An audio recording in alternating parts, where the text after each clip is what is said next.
Hey everyone, welcome to CLAT point and let's start आज का the Hindu news discussion. काफ़ी कुछ है पढ़ने के लिए, काफ़ी कुछ है सीखने के लिए। बिना समय गवाए आगे बढ़ते हैं। दो तीन आर्टिकल्स ऐसे हैं जो काफ़ी इंपॉर्टेंट हो सकते हैं आपके एग्जाम के लिए, तो प्लीज़ उस पर ध्यान दीजिएगा और नोट्स बना लीजिएगा। ठीक है, चलिए शुरू करते हैं, आगे बढ़ेंगे। उससे पहले क्लैट 2024 के लिए हमारा एवेंजर बैच, नया बैच जो है वो आज ही से शुरू हो रहा है। It's Monday and every 15 days में जो मंडे आता है उसमें बैच शुरू होता है। तो आज के दिन हमारा नया बैच शुरू है। क्लैट 2024 की आप तैयारी कर रहे हैं तो this is one stop solution for you. Live classes हैं, 7 बुक्स हैं, 50+ मॉक्स हैं, पर्सनल मेंटरशिप है। वही अगर आप क्लैट 2025 की तैयारी कर रहे हैं then this is the fees for 2 years। Revolution है क्लैट के प्रिपरेशन में। If you want you can enrol in it. And AILET की तैयारी कर रहे हो then you can go for our Prarambh batch. And अगर आप क्लैट पीजी की तैयारी कर रहे हैं then you can go for our achievers batch. इनमें से किसी भी कोर्सेज की डिटेल जानकारी के लिए, डेमो क्लासेस के लिए just visit our application. Description में लिंक है। डेमो क्लासेस 4-4, 5-5 वहाँ पे अवेलेबल हैं। टीम का कॉन्टैक्ट नंबर भी दिया हुआ है, जस्ट इन केस आपको कोई डाउट लगता है तो आप पूछ सकते हैं। ठीक है, चलिए देखिए आज की फ्रंट पेज की एक न्यूज़ है, वो ये है कि पैनल वांट्स कूनो चीता टू अंडरगो मेडिकल रिव्यू। देखो क्या हो रहा है, आज की न्यूज़ तो ये अभी आई है, बट इससे पहले भी हमने देखा है कि कूनो के अंदर जो हम प्रोजेक्ट चीता के अंदर बहुत सारे चीता लेके आए हैं अफ्रीका से, वो ना भारत में सर्वाइव नहीं कर पा रहे हैं। और ये चिंता ना पहले भी व्यक्त करी जा रही थी, जब ये प्रोजेक्ट आ रहा था ना उससे पहले भी। देखो आप इसको इस तरीके से समझो कि आप ना एक अलग एनवायरनमेंट में बढ़े हुए हो, ठीक है, आपके घर में बड़ी शांति रहती है, सब कुछ सही है, और अचानक से आपको ले जाके ना बिग बॉस के घर में छोड़ दें तो क्या होगा। आप बिल्कुल सही समझ रहे हो, आप लोग वहाँ पे मतलब बिल्कुल बीमार हो जाओगे, नहीं झेल पाओगे जिस तरीके की लड़ाई झगड़े होते हैं। तो कहने का मतलब ये है कि यार हर जानवर जो है ना वो एक अलग परिस्थिति में आया है। मतलब ये अफ्रीका में एक अलग परिस्थिति में थे, वहाँ पे बिल्कुल अलग सारे सिस्टम था। अब ये इंडिया आए तो यहाँ पे बिल्कुल अलग सारी चीज़ें हो चुकी हैं, नेचर अलग है, पर्यावरण अलग, एनवायरनमेंट अलग है। तो ये बहुत सारे इसमें कोप अप नहीं कर पा रहे हैं। बट इसमें ये भी कहा जा रहा है कि कुछ और रीज़न भी हो सकता है, क्या जो इनके गले में ये जो टैग लगाए गए हैं जिससे इनको ढूंढा जाए उसकी वजह से हो रहा है, या कुछ और रीज़न है। तो अब इसीलिए इनका मेडिकल रिव्यू करके देखा जाएगा कि यार कूनो नेशनल पार्क में जो ये चीता आए हैं आखिर में दिक्कत क्या हो रही है। ठीक है, अब इसी के साथ थोड़ा सा ये पूरा प्रोजेक्ट चीता के बारे में समझ लेते हैं, क्योंकि ज़्यादा रिलेवेंस तो यही है एग्जाम के पर्सपेक्टिव से, ना कि जो अभी न्यूज़ थी। हम लोग इसको प्रोजेक्ट चीता बोलते हैं, अदरवाइज इसका फुल नाम जो है ना वो है चीता ट्रांसलोकेशन प्रोजेक्ट। तो अगर कहीं एग्जाम में चीता ट्रांसलोकेशन प्रोजेक्ट के बारे में पूछ लेना तो कंफ्यूज मत होना कि हमने तो इसके बारे में पढ़ा ही नहीं है। जो आप प्रोजेक्ट चीता बोलते हो ना उसी का नाम चीता ट्रांसलोकेशन प्रोजेक्ट है। ठीक है, थोड़ा सा चीता के बारे में फैक्ट्स देख लेते हैं। ओल्डेस्ट बिग कैट स्पीसीज है, ठीक है, IUCN रेड लिस्ट में वनरेबल कैटेगरी में है ये, और द एशियाटिक चीता जो है वो क्रिटिकली इंडेंजर कैटेगरी में है। ठीक है, ठीक है, और ये हमारे यहाँ पे कौन से आए हैं, अफ्रीकन चीता हैं, और एक होते हैं एशियाटिक चीता। इंडिया में पहले एशियाटिक चीता पाए जाते थे लेकिन अब नहीं है, अब सिर्फ एशियाटिक चीता है जो गिने चुने वो बचे हुए हैं ईरान में। ठीक है, चलिए, it is the fastest terrestrial animal on earth. The cheetah is the only large carnivore that got completely wiped out from India. India से वाइप आउट होने का इनका रीजन क्या है। देखो चीता को ना लोग कुछ स्क्रीन में ब्लिंक हो रहा है, एक सेकंड में इसको चेक कर लूँ ना, आप लोगों को बाद में ना सेशन देखने में दिक्कत होने वाली है।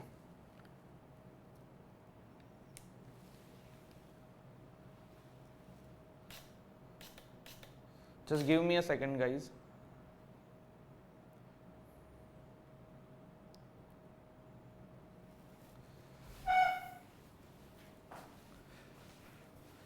आई होप अब ना हो, लेट्स सी, देखते हैं। हाँ तो देखो चीता को ना भारत में कुछ दिक्कत आ रही है। एक just give me a second guys, है ना, आप लोग थोड़ा सा बियर करिए मेरे साथ। एक्चुअली क्या होता है ना, मॉर्निंग में देखो कोई टेक्निकल टीम ही रहती नहीं है, जो करना है खुद ही करना है सारा, आप समझ रहे हो। तो व्हाट आई कैन डू कि एक बार बैटरीज बदल के देख लेता हूँ इसकी।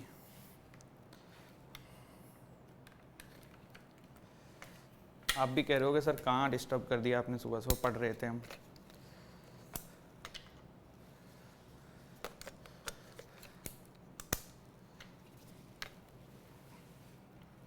इफ़ बैटरी का कोई इशू होगा तो अब नहीं होना चाहिए, क्योंकि अब मैंने इसमें नई बैटरी लगा दी है। यार देखो, आप लोग जो क्लास देखते हो ना, इसके पीछे भाई बहुत टेक्निकल सिस्टम चलता है। एक कैमरा होता है, फिर एक स्क्रीन होती है जिस पे हम पढ़ाते हैं, है ना, फिर माइक होता है। अब इसमें से अगर कुछ भी गड़बड़ हो जाए तो दिक्कत हो जाती है। मुझे लग रहा है यही बैटरी का इशू था, अब नहीं होगा। ठीक है, हाँ। तो हम बात कर रहे थे कि एक्चुअल में ऐसा क्या हुआ कि चीता जो है ना भारत से वाइप आउट हो गए। देखो, इसको ना भारत में शिकार किया जाता था। एक्चुअली क्या था, देखो पहले तो भारत में ऐसे नियम कानून होते नहीं थे कि आप इन एनिमल्स को नहीं पकड़ सकते हो, या कोई IUCN रेड लिस्ट में है, कोई किस में है। आप ब्रिटिशर्स के ज़माने की सोचो तो बहुत बार ना राजा महाराजा लोग इसको अपना शान की तरह समझते थे, शिकार करने को। और आपको ना एक जान की ताजुब होने वाली है, ही इज़ ए किंग। इनका नाम क्या है? इनका नाम है रामानुजन प्रताप सिंह, ठीक है। और ये एक प्रिंसली स्टेट है छत्तीसगढ़ का, वहाँ के ये राजा थे। ही वॉज द पर्सन जिन्होंने भारत के लास्ट 2 चीता मारे हैं। आप लास्ट 2 बोल रहा हूँ, लास्ट 3 सर्वाइविंग चीता मारे हैं। और आप ये देखिए इनकी वो पिक्चर, लास्ट 3 चीता को इन्होंने मारा है। और उस समय तक ये देखिए कोई कुछ कहने वाला नहीं था, कोई रोकने वाला नहीं था। इन्होंने भारत के जो लास्ट 3 सर्वाइविंग चीतास थे, तीनों को मार डाला। इनका नाम था Maharaja Ramanuj Pratap Singh. The country's last spotted cheetah died in self forest of Chhattisgarh Koriya district in 1948 and the wild animals were declared extinct in the country in 1952। तो इन्हीं के मारने का वेट हो रहा था कि इसको भाई फिर जो है वो एक्सटिंक्ट घोषित कर दिया जाएगा। कुछ और भी चीता से रिलेटेड जानकारी, जैसे कि जो वर्ड चीता है ये एक संस्कृत ओरिजिन से आया है, जिसका मतलब होता है पेंटेड। देखो, एग्जाम में कुछ भी क्वेश्चन बन सकते हैं। जब भी हम किसी टॉपिक के बारे में पढ़ते हैं, हमारा प्रयास रहता है कि 360 डिग्री पढ़ा जाए, जिससे कि आपको उसमें कुछ छूटे ना। तो कहाँ से आया है चीता वर्ड? एक संस्कृत वर्ड है जिसका मतलब होता है पेंटेड। अब पेंटेड क्यों टर्म यूज किया होगा आप समझ सकते हैं, क्योंकि चीता के ऊपर बहुत सारे स्पॉट होते हैं, तो उसी से इसको बनाया गया है नाम, ठीक है। एम्परर अकबर के समय उनके पास 1000 चीताज होते थे। और Gwalior region had cheetah for a very long time. Various state including Gwalior and Jaipur used to hunt cheetahs. ठीक है, मैंने आपको बताया ही है। अब पहली बार चीता को इंट्रोड्यूस करने का प्लान कब बना था? तो first solid step were taken in 1970s during the negotiations with Iran, but Iran ने मना कर दिया था कि भैया हम नहीं देंगे। 2012 में सुप्रीम कोर्ट ने फिर इसके ऊपर स्टे लगा दिया था कि भाई आप वहाँ से चीता लेके मत आओ, क्योंकि वहाँ के हैबिटेंट यहाँ पे सर्वाइव नहीं कर पाएंगे, इनकी डेथ हो जाएगी।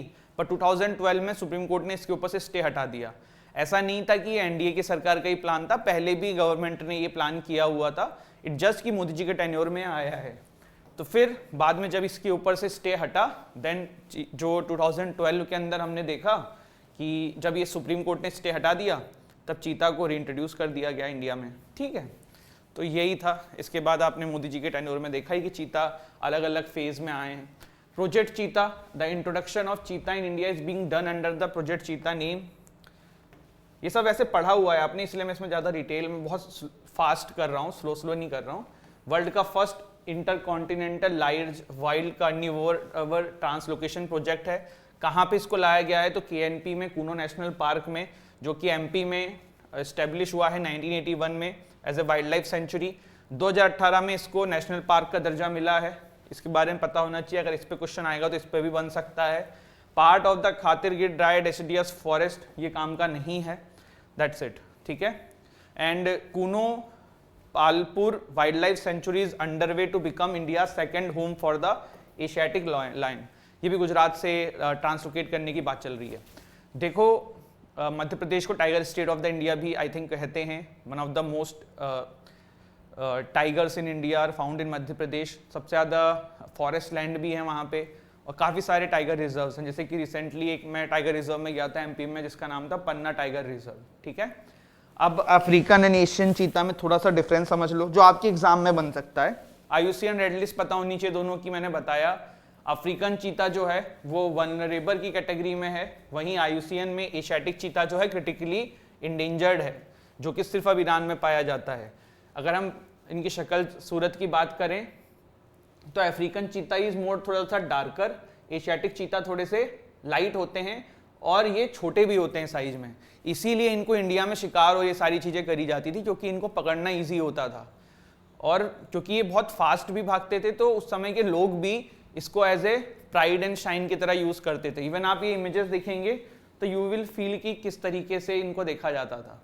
आप ये देखिए, एक भाई साहब हैं, इन्होंने चारपाई के ऊपर इसको बांध रखा है। वहां पे आप देख रहे हैं कि कुछ लोग जो हैं इनको साथ में ट्रेवल करा के ले जा रहे हैं। तो इस तरीके की चीजें होती थी।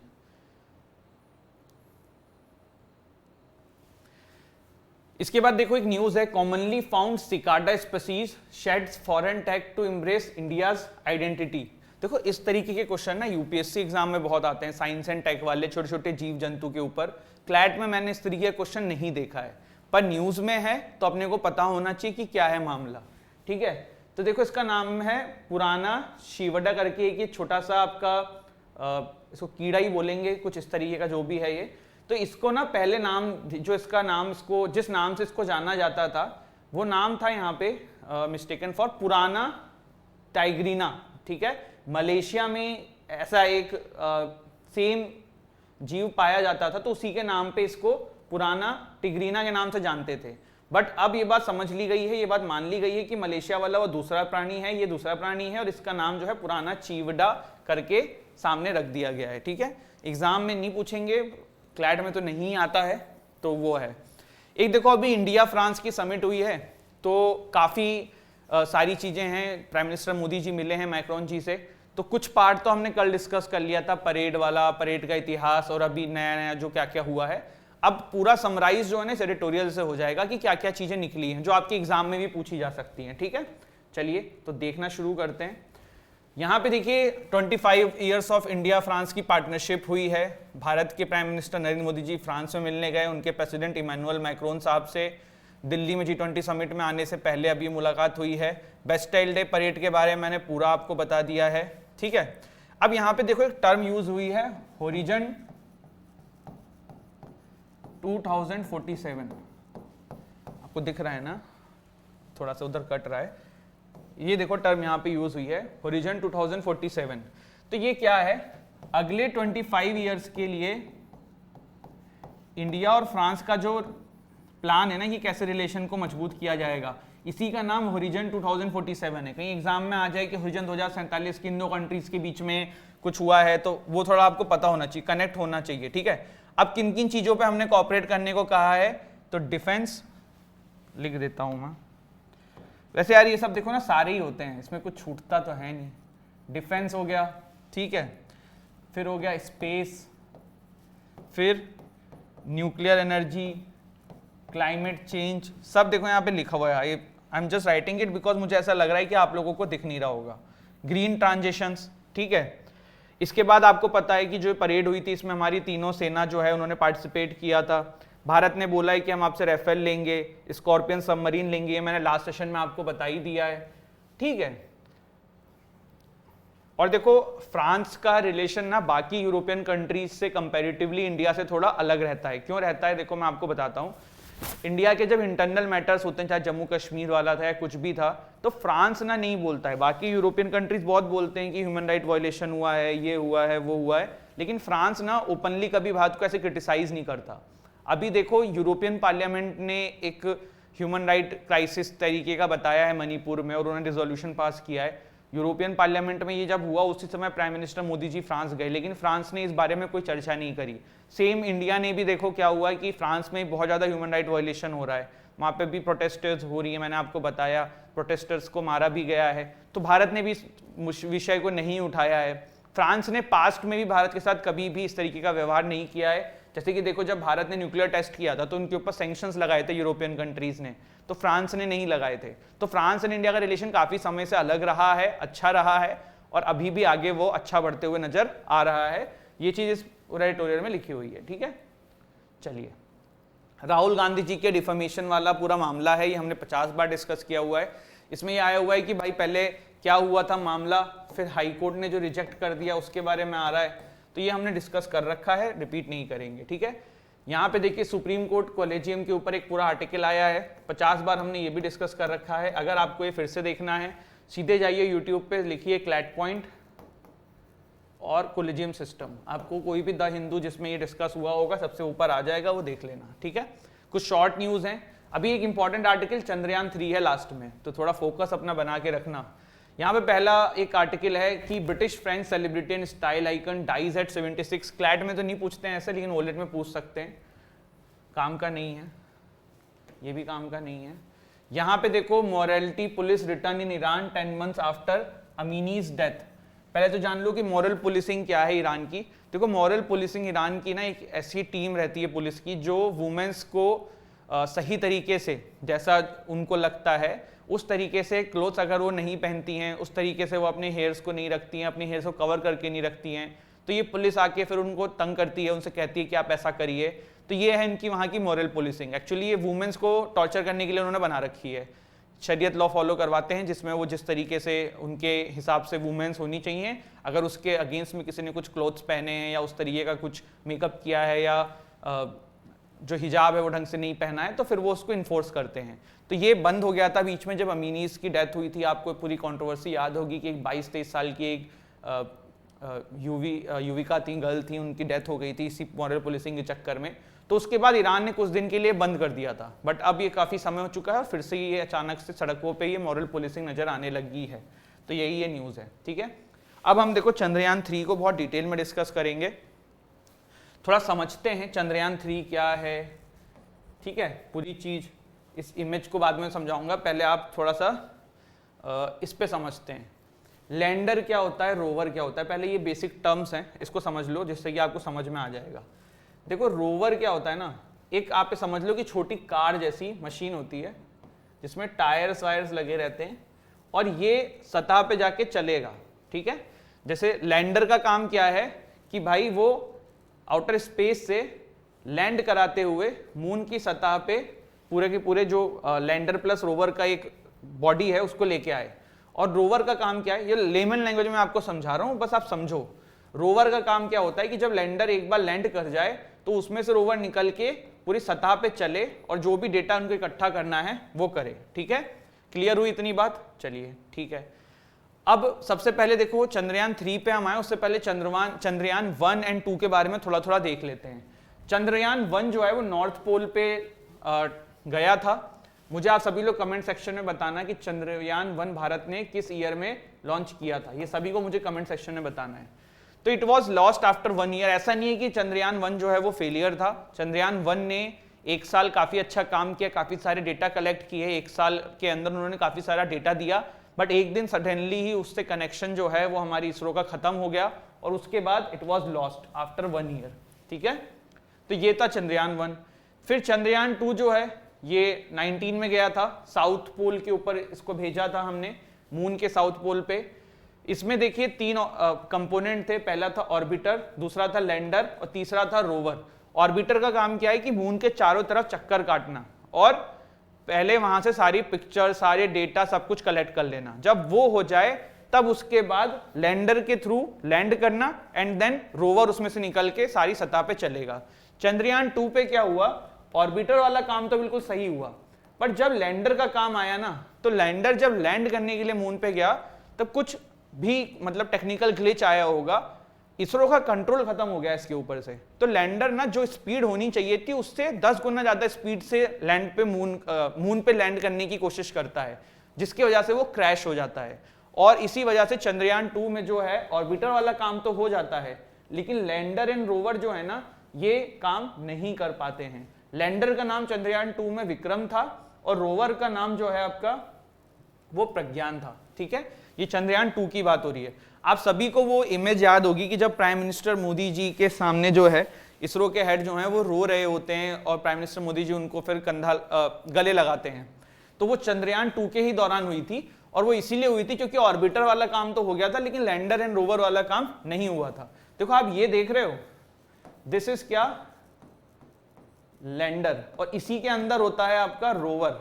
जब ये पहले सतह पे लैंड कर जाएगा तब इसी को ये खुल जाता है, अब जो भी टेक्निकल तरीका होता हो, और फिर इसमें एक छोटा सा कंपोनेंट निकलता है, इसमें टायर्स समथिंग लगे रहते हैं जो पूरे सतह पे मूव करता है। समझ में आई आपको बात।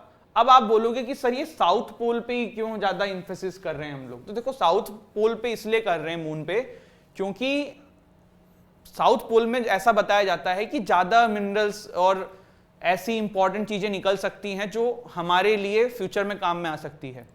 मून पे लैंड कराना हमारे लिए इतना इंपॉर्टेंट क्यों है? देखो वो इसलिए इंपॉर्टेंट है कि कल को जैसे यू नेवर नो कि मून पे क्या मिले, तो वहां पे उसको क्लेम कौन सी फॉरेन कंट्रीज कर सकती हैं जो कभी ना कभी वहां पे पहुंची हो, जैसे कि यूएस पहुंचा है, रशिया पहुंचा है, चाइना पहुंचा है, भारत चौथा हो जाएगा अगर हम भी सक्सेसफुली लैंड करा लेते हैं। तो इससे क्या होगा कि कल को आप भी क्लेम कर सकते हो कि भाई हम भी थे, हम भी यहाँ पे बंटवारा करेंगे, हमें भी ये जो भी रिच मिनरल्स हैं, जो भी इंपॉर्टेंट चीज़ें हैं, रिसोर्सेज हैं वहाँ से, वो हम भी यूज़ कर सकते हैं। तो इस तरीके की चीज़ें हैं। प्लस दूसरा कि विश्व में इसरो का नाम भी होगा अगर भारत सक्सेसफुली लैंड कर जाता है। अभी तक सिर्फ 3 ही कंट्रीज ने सक्सेसफुली लैंड कराया है, China, Russia and USA. Russia की तो रोसोमोस है, यूएसए की नासा है, एंड चाइना की क्या नाम था यार, जाक्सा आई थिंक, नहीं ना, जाक्सा, चेक कर लेना। चाइना की फॉरेन एजेंसी का नाम दिमाग से स्लिप हो रहा है। हमने GSLV-3 का यूज करके इसको ऊपर पहुंचाया। देखो सिंपल सा है कॉन्सेप्ट, रॉकेट के थ्रू क्या किया जाता है, रॉकेट के थ्रू उसको किसी भी तरीके से अंतरिक्ष में ले जाया जाता है, उसके बाद काम, रॉकेट का काम खत्म हो जाता है। तो ये चीज आप समझना कि जिसको हम जो पिक्चर देखते हैं ना, जो ऊपर जा रहा है, और हम इसी के लिए मतलब सारी टीवी पे ये दिखाते हैं, तो ये तो बहुत ही बेसिक चीज है जो हमें नजर आ रही है। जो मेन काम की चीज होती है ना, वो यहाँ पे स्टोर होती है। यहाँ पे आप देख सकते हैं पेलोड जिसको हम बोलते हैं। यहाँ पे पेलोड क्या है, चंद्रयान 2 के अंदर, सॉरी चंद्रयान 3 के अंदर जो है पेलोड है आपका रोवर एंड लैंडर। कैसे दिखते हैं ये, कुछ इस तरीके से दिखते हैं, ठीक है। एक और चीज ध्यान रखना, चंद्रयान 2 एंड चंद्रयान 3 में क्या अंतर है, उसमें हमने ऑर्बिटर का भी कंपोनेंट डाला था। चंद्रयान 3 में देयर इज नो ऑर्बिटर का कंपोनेंट, मतलब डायरेक्ट लैंडिंग होगी। लैंडिंग कब होने वाली है, तो देखो आई थिंक 45 डेज का टेन्योर है, तो इट विल बी प्रोबेबली, कोई डेट है 23 अगस्त है या क्या है, 23 अगस्त के आसपास जो है वो लैंडिंग होगी।